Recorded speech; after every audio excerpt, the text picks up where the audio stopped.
Hi, I'm Arthur Dickins and it's my Rugby Legends podcast. In each episode, I interview an amazing rugby player or coach to get their insight and advice for young rugby players just like me who are keen to learn and get better. In this episode, I'm speaking with James Haskell, ex-England and Wasps flanker, and more recently podcaster and superstar DJ. James is a big physical forward who can play across the back row to great effect. He won 77 caps for England, as well as playing for clubs in England, New Zealand, Japan and France, before retiring in 2019. Many of you will be familiar with James as one of the hosts of The Good, The Bad and The Rugby. He's a great storyteller and really funny. I hope you find James' knowledge and wisdom as helpful as I did. Enjoy.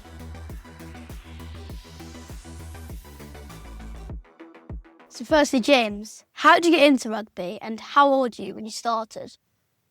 So I got into rugby when I was 5 years old. My mum lied about my age and signed me up to the under-7s at Maidenhead Rugby Club. My dad basically, you're too young to know this, but back in the day, you couldn't have a drink in a pub on a Sunday. They used to be closed, but rugby clubs, you could have a pint. So my dad took me down there so he could have a beer, so my mum could get me and my brother out of the house, and so she could have some at her own time. So yeah, she signed me up to under-5s.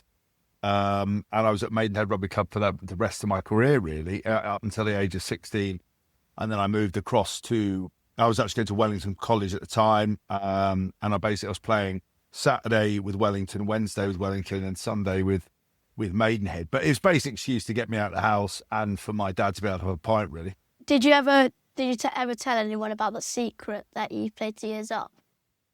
No, I mean, to be fair, I was quite a big kid, so I never wanted to be a rugby player, really. I'm not like kind of your generation where, we used to have 3 channels on the TV. That was the end of it. We didn't have social media. We didn't have access to all the sport. The BBC would put on the international games and that's how you would watch it. But I never really wanted to do that. As a young guy, I was obviously playing up. I didn't really understand what was going on. 5 was quite young. My childhood was all about, all I wanted to do was really drive a digger or be in the SAS, really. So I used to just spend all my time in the garden, pretending to dig holes, dressed in army gear, like doing missions on the neighbour's house, building forts, doing all that kind of stuff. When I was old enough, my dad got me a BB gun, so most of it's shooting my brother. So I never really wanted to do that kind of stuff, really. But I sort of, when I got to about 14 was when I sort of started to understand rugby. But most of the time, I had no idea. I mean, my first training session I remember at Maidenhead, I got the ball, I ran and I scored. I had a parent on the sideline said, "Oh, you silly boy." And I couldn't understand why. And I realised I'd scored behind my own posts. So I scored behind my own try line, not knowing what was going on. So I wasn't, I don't think there was any idea of relying about my thing because no one knew that I didn't know what I was doing as it was at the best of times, really. But I was quite tall, so that kind of made a difference. That must have helped. Yeah, it did. Yeah, 100% it did. I mean, like I said, because I never really wanted to be a rugby player, the size part of it really kicked in when I was kind of about 15, when I trialled for England under-16s, didn't get in. And I didn't really do any of the extra training, have any of the sort of discipline that you needed, really. I was sort of chasing girls and being at school and didn't really know what fitness was or lifting weights. And I didn't get in, so my dad came to me after and said, "Listen, you can either play rugby for a bit of fun or you can put all the work in you didn't put in." A friend of the family was a personal trainer. So, I'll pay. He said he'd pay for me to train. And so twice a week I started lifting weights. So then my size then became really relevant from sort of 15 to 17, a 2-year span where I suddenly got bigger and fitter. But I was just tall. I was pretty tall and lanky, really. But only when I turned about 15, 16 did I start putting on muscle, and then ended up sort of being the massive meathead who's talking to you now, How tall were you at 15 or 16? Do you know what? 1 minute I was sort of your age, riding mountain bikes and having fun, and then suddenly I was playing professional sport. Then I was retired. Then I was a dad, and now I'm 40. But I think I was probably 15, 16. I was definitely about 6'1". I remember when I was about 17, I started with Wasps. I weighed 100 kilos is where I started. And by the time I finished my career, I got up to about 120.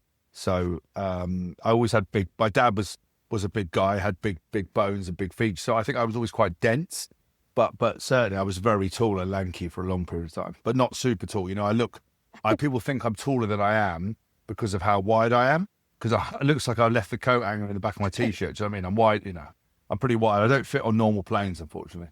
When did you know for sure that it was going to be a career for you? I think probably 1920. I think I basically got this opportunity with Wasps. I wanted to give it a go. I was still at Wellington. I basically went and did a pre-season camp with Wasps when I was still at school before I got into the lower six, they call it. But I was in the lower six and I was going into the upper six. I did this pre-season. I went to Poland with the Wasps team. We trained. I mixed it with some of the bigger guys. They offered me a contract. And I thought, you know what, for some bizarre reason, I was going to apply to read history at Exeter University. I've got no idea why.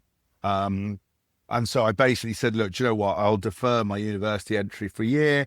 I'll give it a go. And then they offered me another contract. I basically, every year, it was 1 year, 2 year. I never signed a long-term deal, really. So I suppose that's when I kind of knew there was an opportunity. And then when I played for England when I was 21, that was when I suddenly was like, actually, this is really cool. This is what I want to do. This is why I am happy to get my head kicked in. This is why I want to put the training and the kind of sacrifice in. But yeah, it was around that point. It was never before that. And sort of, you know, I never really thought I was going to play for England. And when I did, I just wanted more of it, you know? Who's your best mate on the team? Well, actually, my best friend in the world is a guy called Paul Doran-Jones. Him and I have been best friends since about 16. He came from another school. We didn't like each other at first. We sort of hated each other, but actually we bonded when there was an older guy at school. We were both coming upstairs. The older school guy tried to bully me or tried to do something, and we both filled him in. Like he I think he tried to start on one of us, and then both Paul and I ended up beating the crap out of him, and we sort of bonded. We bonded over that. And we were friends ever since. And then Paul went off to Ireland. He went off to read medicinal chemistry at Trinity. He played for Leinster. I went for Wasps. He then, I think he came to Wasps for a bit, and we sort of bonded over that. And then he then got into the England side when he was at Gloucester. And so it was like I brought a friend to work day, really. All the lads were like, oh my God, they've literally arranged for your best friend to come to training. But most of the time, he was in different teams or different vibes, and he sort of got 8 caps, and then he had a daughter, and so he basically put all his energy into being a dad and sacrificed some of his career, which, you know, every parent will always put their kids first and sacrifice, and that's why I was quite lucky that I had my daughter after I finished, you know. What a good way to start a friendship. Yeah, great way to start a friendship. Filling someone in is always a bond. I mean, you know, I don't want to get you into trouble with your mum, but like, yeah, it's always a good way to bond over, especially after someone tried to give it the big one. I mean, I don't really feel bad about it, because I think he tried to make me carry his books or do something for him or make him toast. Then we told him to get lost. Then he swung on one of us ducked, and we both filled him in. And then I think the final moment was he had a pencil case, a Transformer pencil case. The final moment was someone just threw it at him and just hit him in the head. So they didn't mess with us again, you know? How different are the jobs of an open side flanker versus a blind side flanker? So, you know what?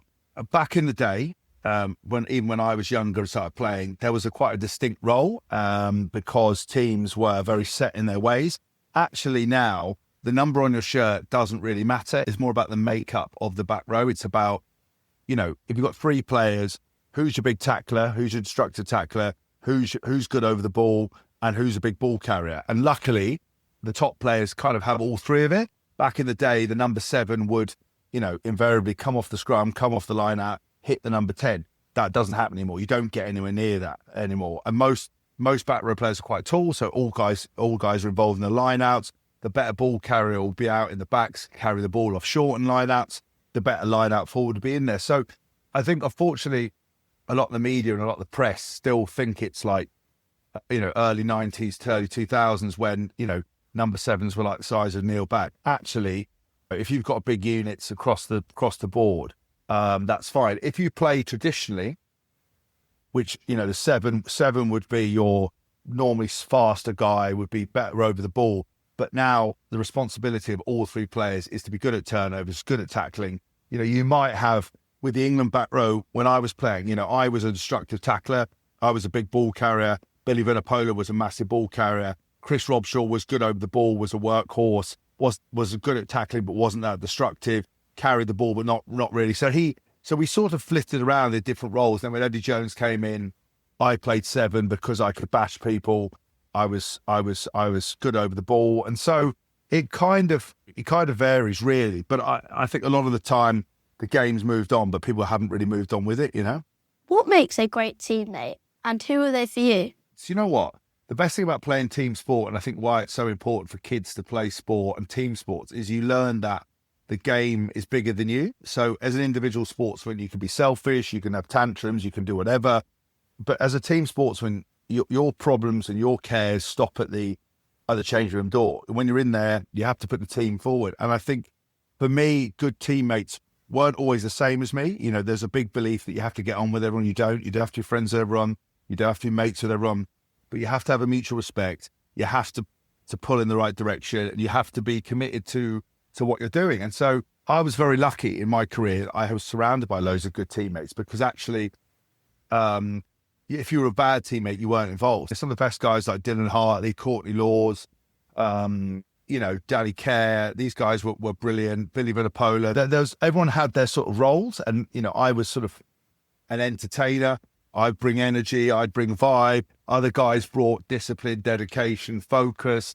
And for me, the reason I was able to be a bit like the class clown was because I was harder working, if not harder working than anyone. I was first one out, last one in, and I would always work on that stuff. So that was a massive thing for me. A bit like Henry Pollock. Yeah, see that Henry Pollock's a great example, because if you just took him as a young player, he's lots of talent, really, really kind of has these massive moments. But if you ask all his teammates, he's really focused, he's really dedicated, he's a good team man. If he was like he is in the game and was like really sort of flashy and kind of big moments, but wasn't a good teammate, wasn't committed, didn't work hard, people would get sick of it. Because unlike football, when you've got your Ronaldos, your Messis, your Haalands, guys like that, they can be individuals because they're higher paid than anyone. They can have a lot of influence on the game. If you're a rugby player, there's 14 other players. Sometimes if you're the most talented, but you're a terrible team man, it's not worth having you on the side. Nobody's that good, really. Unfortunately, maybe there's been a few guys like a Jason Robinson, a Richard McCaw, a Dan Carter, that you would let them be however they want to be. But luckily, all of those guys were super professional. So the thing with Henry Pollock is he brings energy, he brings a vibe. He is an incredible player. He's down to earth. He's very hard working, and he cares about the team. And so that's why he is the way he is. You played in several different clubs in different countries. How did you navigate being a new person in an established squad? That is a great question. Do you know what? I think, first of all, no one likes to be the new person. Everyone gets nervous about meeting people. But ultimately, if you know that you're a good player, you're hardworking, being hardworking and professional does all the talking for you. I'm obviously a bit of an acquired taste as a person. I'm a bit like Marmite. People either love me or they hate me. Lots of people don't like me. But the one thing that I always kept was my incredible hard work, my dedication to getting better, and my resilience. And so if people are a bit unsure about your personality and you're a bit loud, as long as they saw you working the house, training the house down, working hard, and you were prepared to smash people, then that kind of did all the talking. So that's what I used to do. I used to come in, be super professional, be myself, and then people get to like you, and that's the way to do it. The trickiest places were like France and Japan because of the language barrier.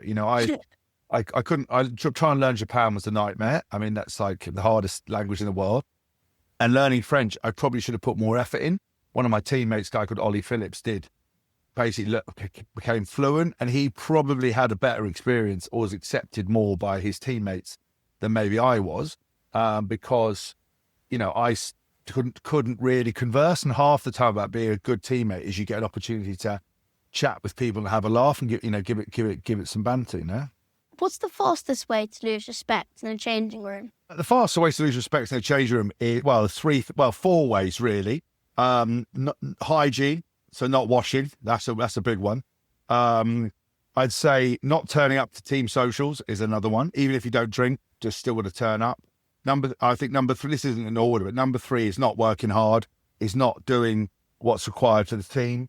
And number four is talking rubbish about your teammates. And, people, look, what players forget is that the coaches pick the team. Other players don't pick the team. So there's no point having the hump with the teammate who plays in the same position as you because they don't pick them. If I had a chance to pick myself, I'd always have picked myself. So what I used to say to teammates was, listen, let's go hard. Let's kick the crap out of each other. Let's do whatever. But remember that once the selection's been made, it's about helping each other. And that's what we kind of did. I always showered. I always turned up to team socials. I never trash talked my competition. So I was always quite good at that. But those four things, if you don't do them, then you're going to get thrown out. And eventually the coaches realise that that's not right and they bin you. That's amazing advice. What wisdom do you have now that you wish you had when you started out in the game? The wisdom I have is I wish I'd believed in myself more. I think that I spent a lot of time worried about what people thought or playing inside myself or not being as confident as I should be. And what I realised was, being a professional sportsman was some of the best years of your life. You were being paid to be in shape, you were being paid to perform, and that you should have believed in yourself really, more, really. And that's kind of wisdom I had, remembering that, you only get one career and you ultimately need to look after yourself and do what's best for you, but within the realms, as I've talked about, being a good team man. So if you're not feeling the best, but they ask you to front up in a contact session, you've got to do it. But would I do back-to-back contact sessions? Would I have played super injured? Would I force myself to do things that I probably knew were not right for me? Now I would say no. I'd say I'm not doing that. That's not right for me. That's not, and I would have done that as well as believe in myself more. How can you believe in yourself more? So when you first start your career, right, there's lots of moments in your life that are uncertain. So if you ever want to hear that you're amazing, speak to your mum. That's because mums love you, come what may. But they also, most of the time, haven't got a clue what's going on. They just, my mum certainly did. She would always say you did really well.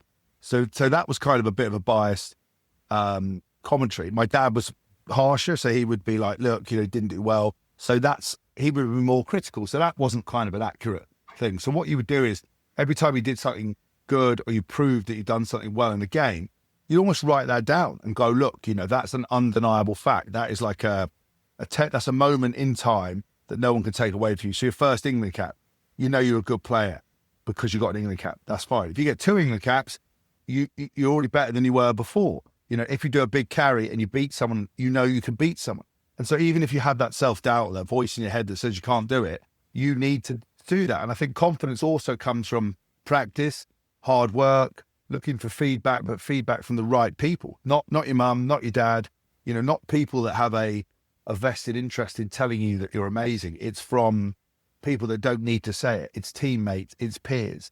And it's also believing in yourself, like things like confidence comes from backing yourself unrelentingly, being like, do you know what?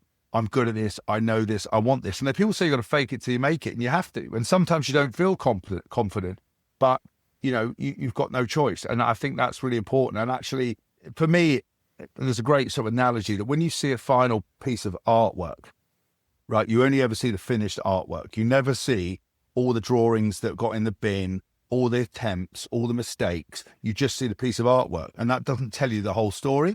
And I think for me, confidence is about picking yourself up the whole time, going again, always being eager to be better, but also backing yourself and going, look, I can do this. I want this.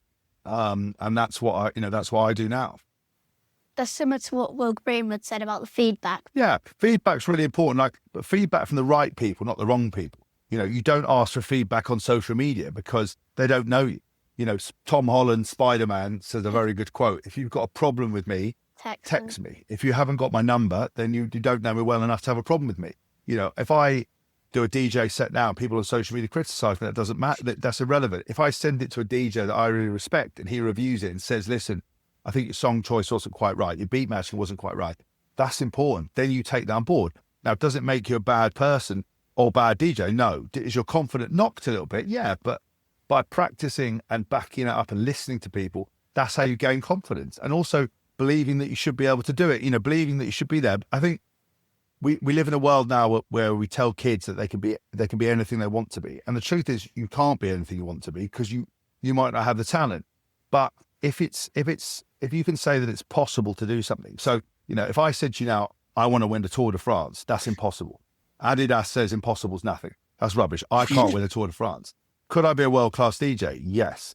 Could I be a best-selling author? Yes. Could I go and, could I be a better father? Yes. These things are all possible. Now, how you get there is the hard part, and how you do it is the hard part. And sometimes it's not clear how you do it. But if you go every day, go, right, what is in my control? And in my control are 4 things, I think: how you treat your body, how you treat your mind, how you treat other people, how hard you work.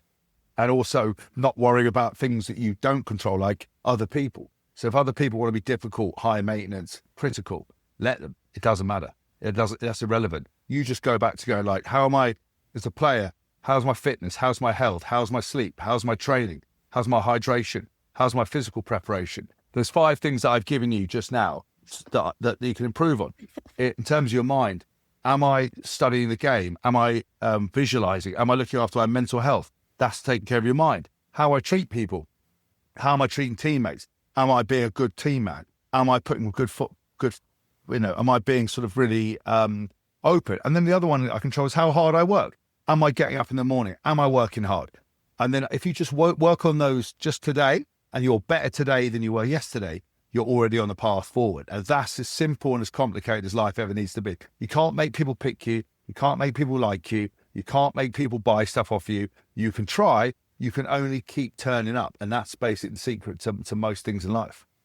Wow, thank you. That's amazing advice. Thank you so much. That's all right. How did you go from a rugby player to a podcast presenter? So I was always a performer, and actually my thing around rugby was my pathway to success. It wasn't because I loved rugby.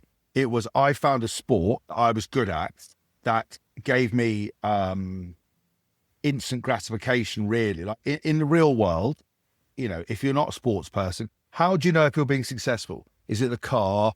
Is it the house? Is it your bank balance? It's very long term.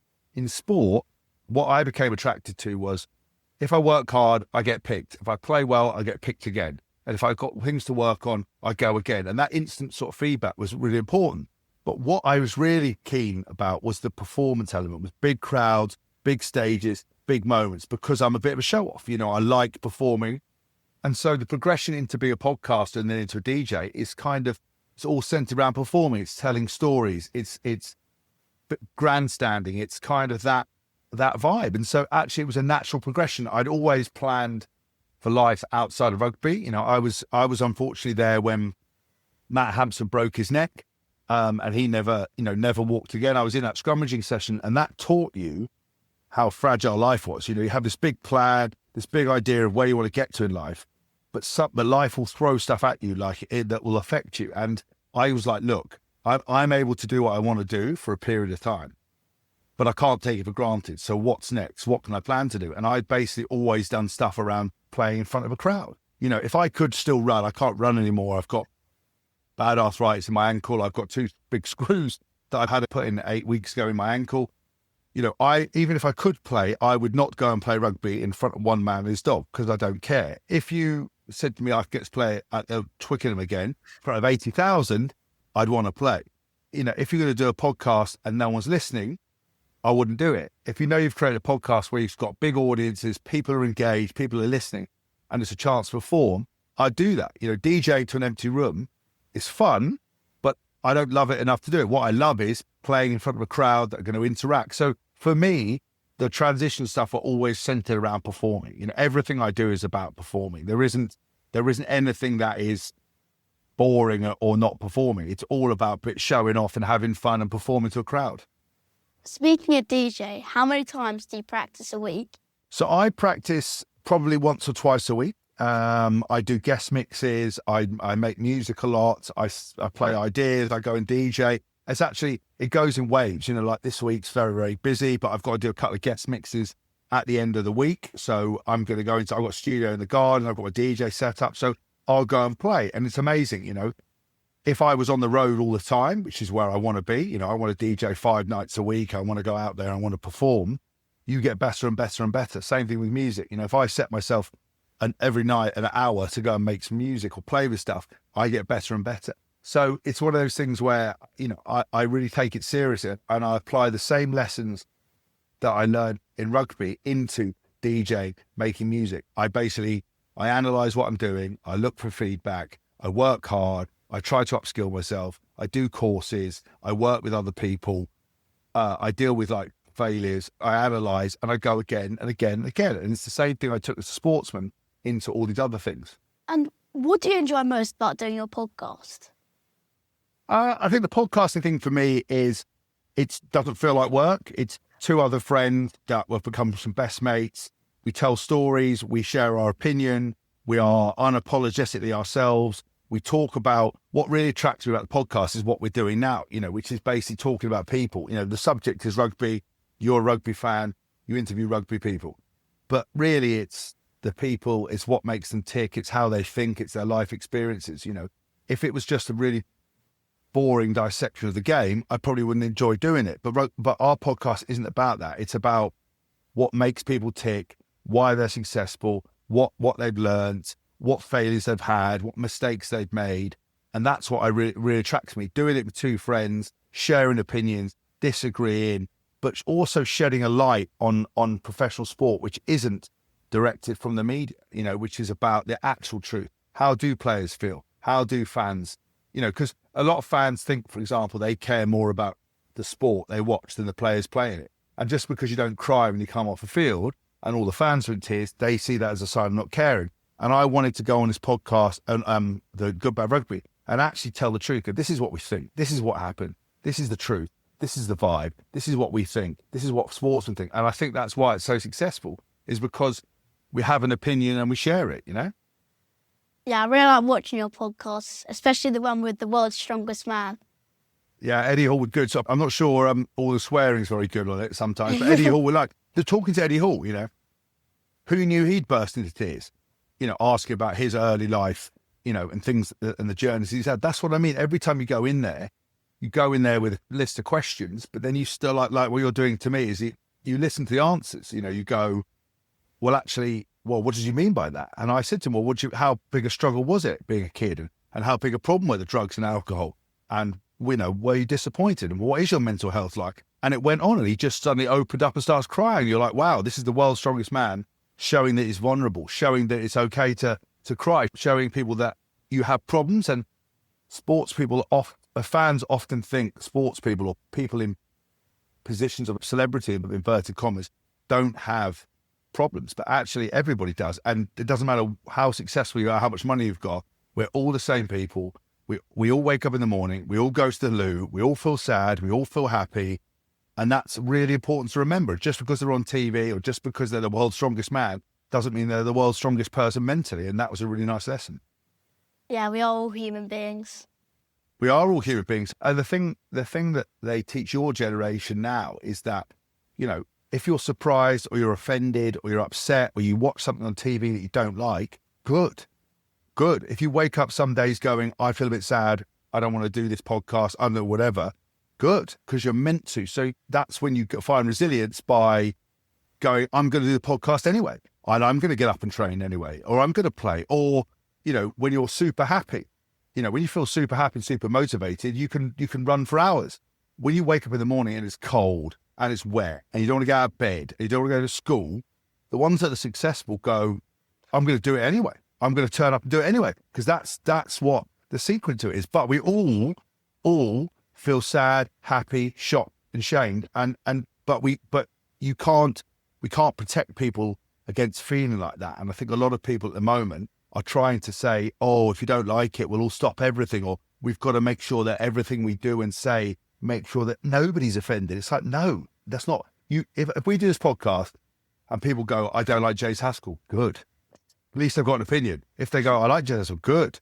Then great. But then, so I think as long as you go through life without deliberately saying, stupid stuff to get a reaction. But if I have an opinion on something and you disagree with it, good.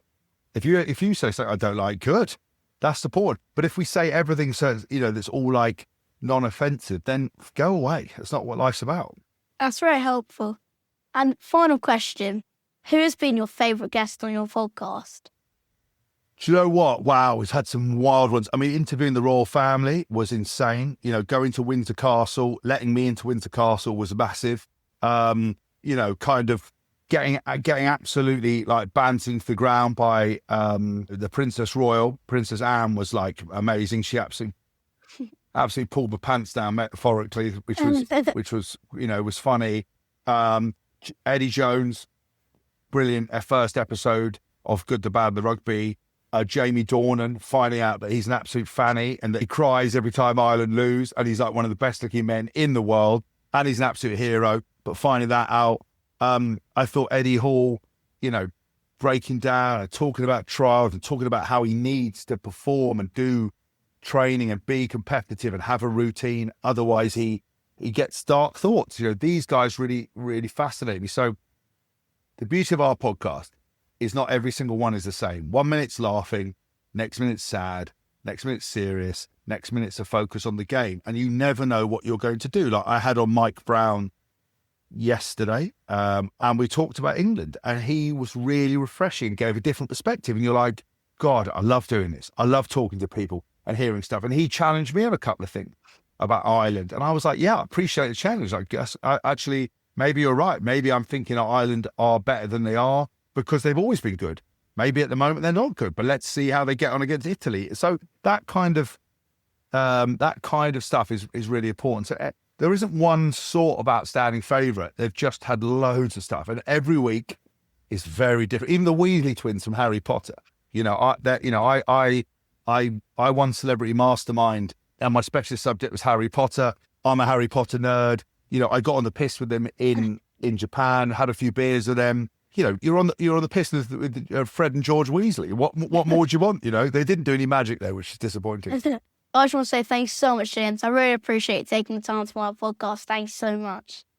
Anytime, mate. And listen, it's great to see you doing podcasts. It's great to see you putting stuff out there and interviewing people. Like I said, it's one of those things where I think it's really exciting finding out what people tick. And your hook's rugby, talking to Rugby Legends. I'm not sure I'm a rugby legend, but you've had some proper legends on here.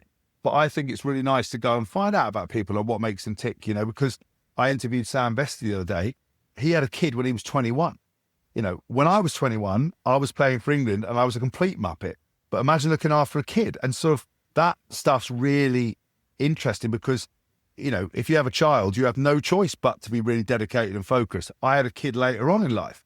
And so, I got to be a big kid for years, but then now I've got to be responsible. But I'm 40, and so I think it's a really cool thing. I wish you the best of luck with it. I hope you actually keep smashing it, and keep talking to people, keep reaching out, or keep setting your mum on people. That's the best way. Your mum's a great spokesperson to get people in. So look, Matt, I really appreciate you having me on. I love talking to you. You're a great interviewer. So yeah, go and smash it. Thanks so much, James. I really appreciate it. Thank you. Anytime, brother, anytime.